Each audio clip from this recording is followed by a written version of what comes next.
JFD, just fair and direct.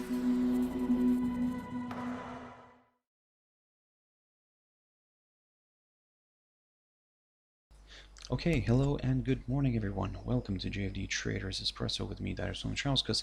Today is the 28th of May 2020. So yep, welcome everyone. Welcome to this Thursday's morning session where we're going to have a quick look at the markets, a few of the charts, the usual stuff. But before we do that, as always, let's quickly have a read through our risk disclaimer. So the content we produce does not constitute investment advice or investment recommendation, should not be considered as such, and does not in any way constitute an invitation to acquire any financial instrument or product. As always, I'll give you a few seconds to read the rest and we can continue.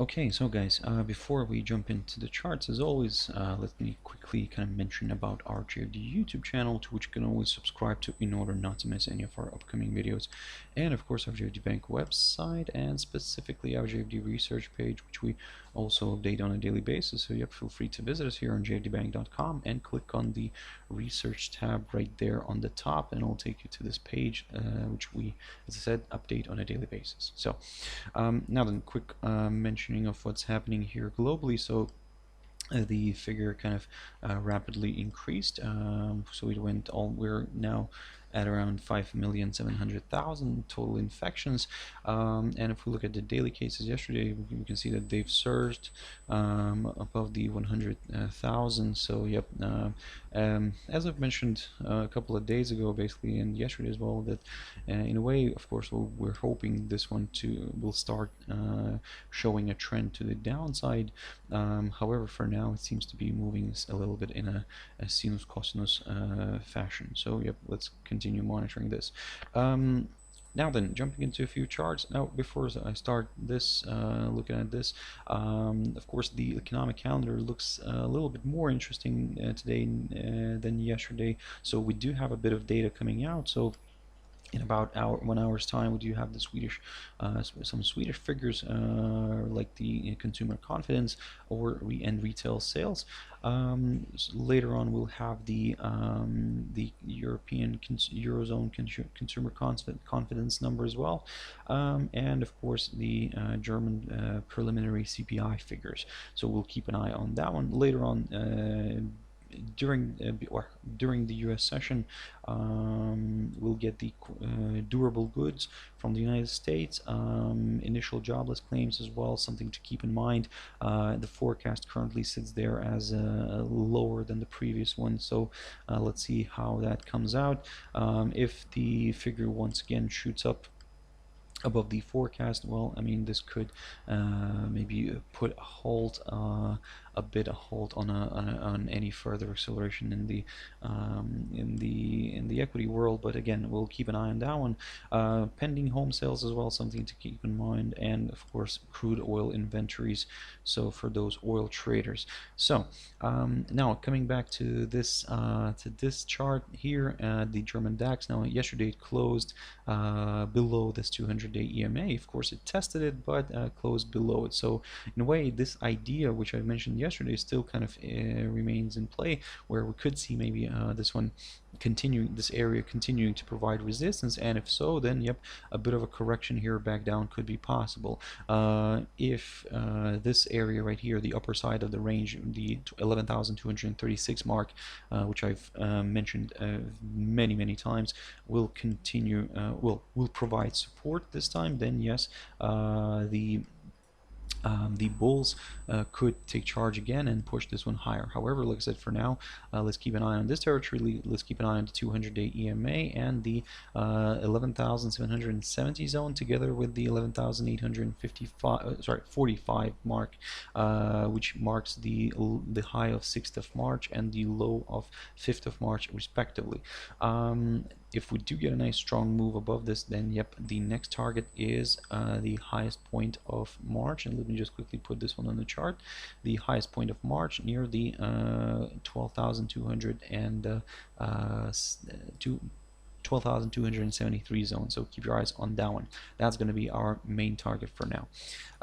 Quick mentioning of FTSE 100. This one failed to close above the 6,152 territory. It closed below it, so it kind of makes a little bit the bulls worry.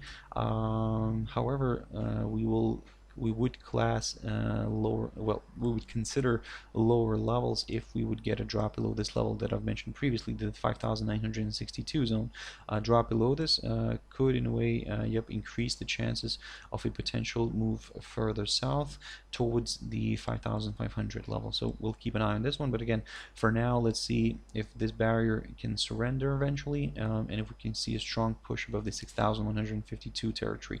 Looking at the cash index, by the way, right now, on the FTSE, we can see that the FTSE is trying to make its way higher. So basically, it's currently balancing slightly above this area. So let's continue monitoring this. But again, although it is balancing slightly above this territory, that doesn't mean that it will end the day above it. So of course, it increases the chances that this could continue pushing further north. However, we'll be very careful with this one, guys. Gold. Quick update on gold. So yesterday gold drifted lower, and this is what I was talking about yesterday, that our target for now would be around the 1680 zone. As you can see, it drifted lower, it moved below the 1700 zone, but kind of closed, managed to close the day above that 1700, and today we're seeing a bit of a correction here to the upside. However, probably the bulls should not get too excited yet, because, and let me just jump into a 4-hour chart very quickly here, this move higher could still be seen as a temporary correction before another leg of selling, because if we were going to draw a nice downside line here, then you can see that we're still below this downside line. So in a way, as long as if it stays intact, then well, another round of selling could be possible. So that's why if we jump back into a daily chart, you can see that yes, although we are pushing a little bit higher, for now we're very careful with this downside line. If we get a push and we get a daily close back above the 1723 zone, maybe that we'll aim for some higher levels. However, as I said, be very careful for now, guys. Brent oil.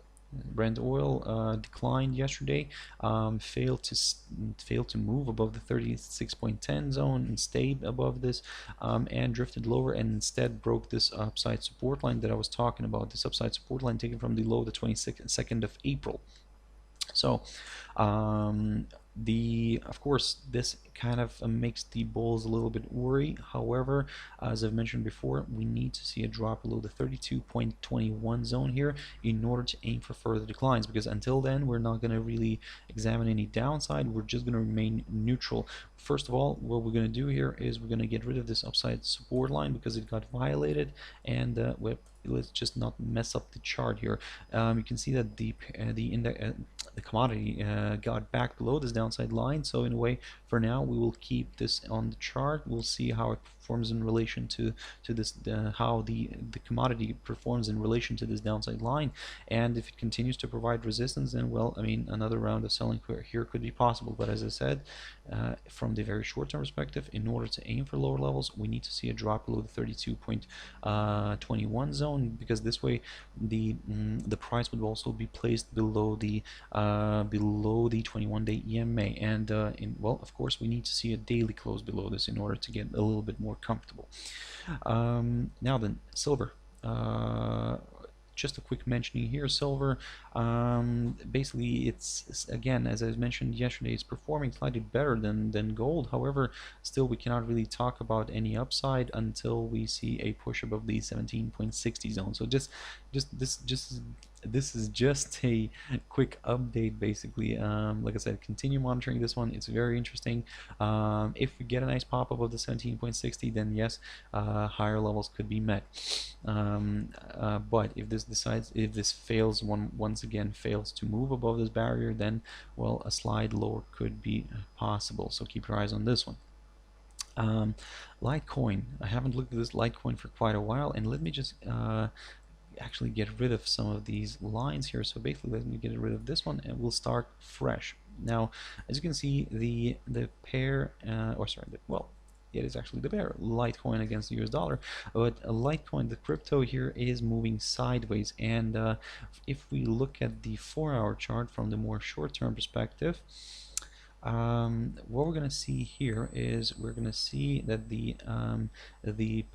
crypto is coiling up here a little bit, and not this line, but this one.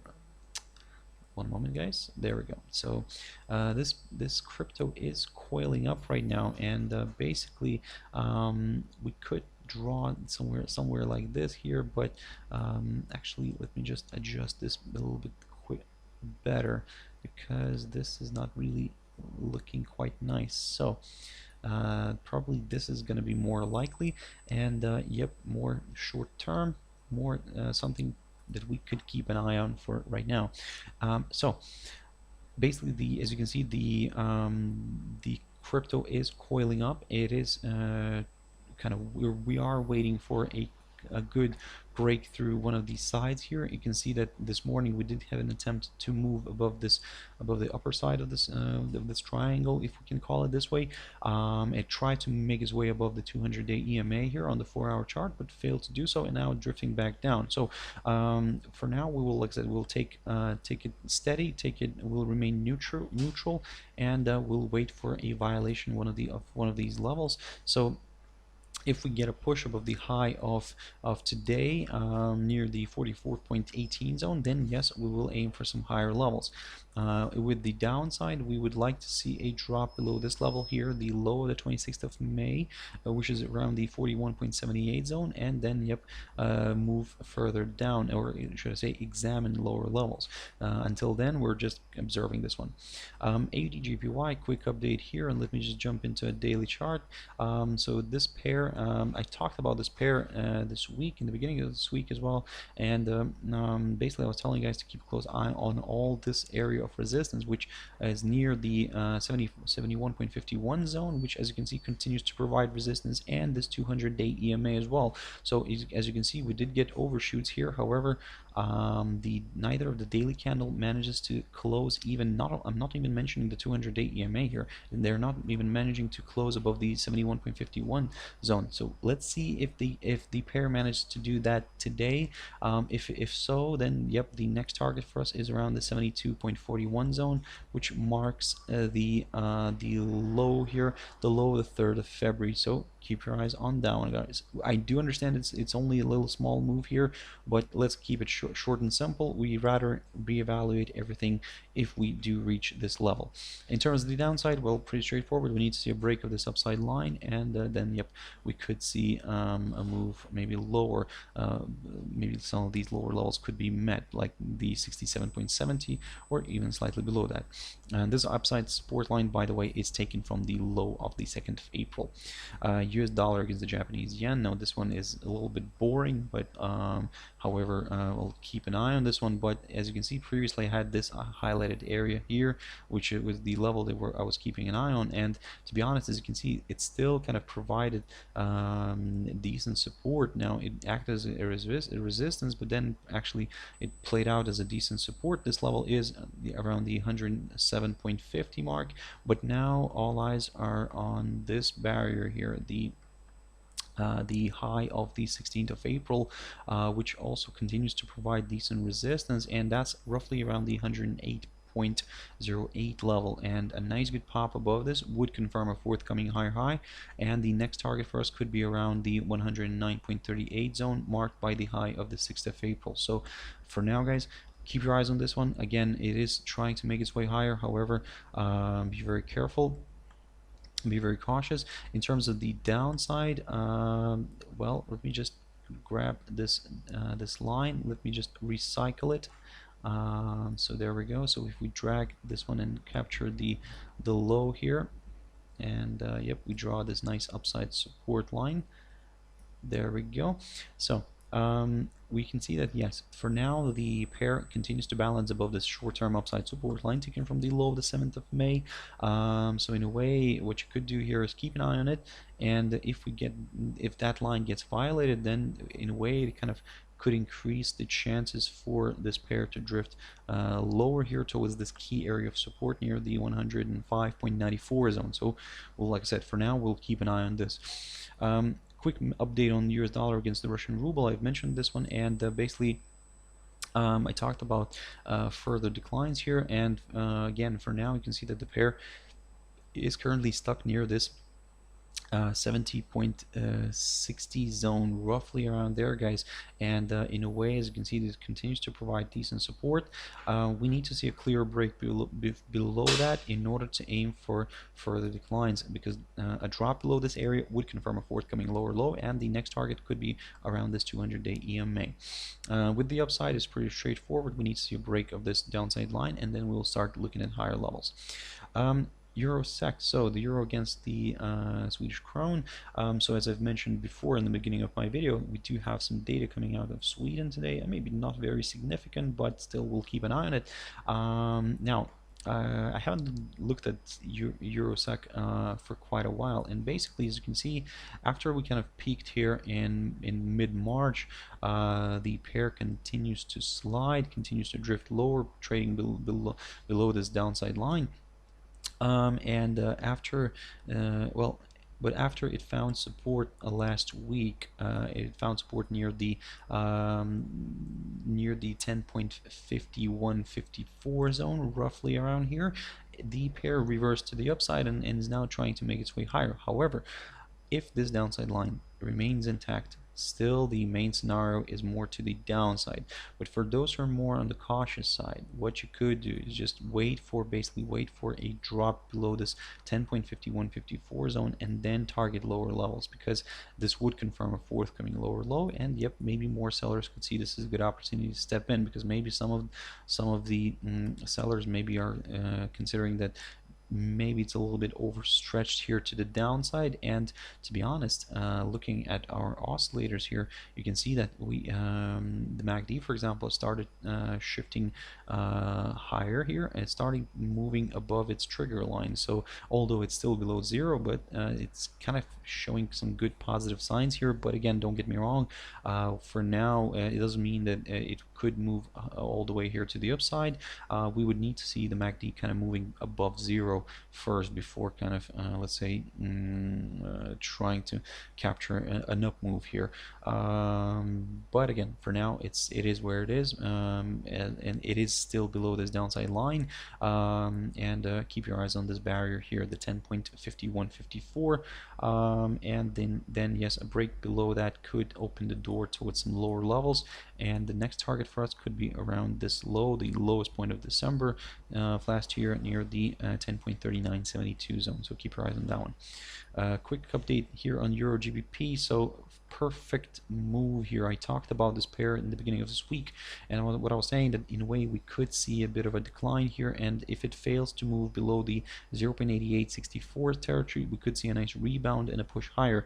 So as you can see, this is exactly what happened, and the pair now is very close to this 0.8995 zone, or in a way you could round it up towards the psychological 0.90 zone if you wish, but nevertheless the idea still remains the same. We need to see a nice good strong pop above this area in order to aim for higher levels, because this would confirm a forthcoming higher high, and the next target for us could be somewhere around the 0.9150 zone. But like I said, we'll reevaluate everything again if we get that pop, and ideally we would prefer to see a nice daily close above this area as well, the psychological 0.90 level. So for now, like I said, guys, keep your eyes on this one, yep, let's see how all this is going to play out. But if this suddenly starts falling below the 0.8864 territory here, somewhere around here, then yes, maybe lower levels could be met now. And finally, euro dollar. So finally we managed to get a nice decent close here above this barrier, above this 1.0990. This is what I talked about yesterday, guys, and yep, finally we had a nice close. So this kind of now increases the chances of a potential further move higher. As you can see, the pair is already trying to make its way up. The next level that I was talking about was the 1.1039. As you can see, we came very close already to testing that area, and now The big question here is, can it push further north? As long as it stays above this 1.0990, we will remain a little bit more on the positive side. And yep, the next target for us will be around the 1.1147, which is marked by the high of the 27th of March. So guys, keep your eyes on that one, and let's see how all this is going to play out. If by any chance this suddenly drops back below the 1.0990 and let's say the daily candle stays below this area, well, maybe not everything is that good in the bull block. So guys, yep, keep your eyes on that one. Could be quite interesting, but yeah, let's say, like I said, take it easy, take everything carefully, have your stop losses in place, and everything should be fine. So guys, I really hope you found it useful, and thank you very much for watching and listening. If you want to catch my video later on, my traders tea time as always 13:15 GMT. For now, I hope you have a wonderful trading day, guys, and I'll see you later. Thank you very much, and bye bye.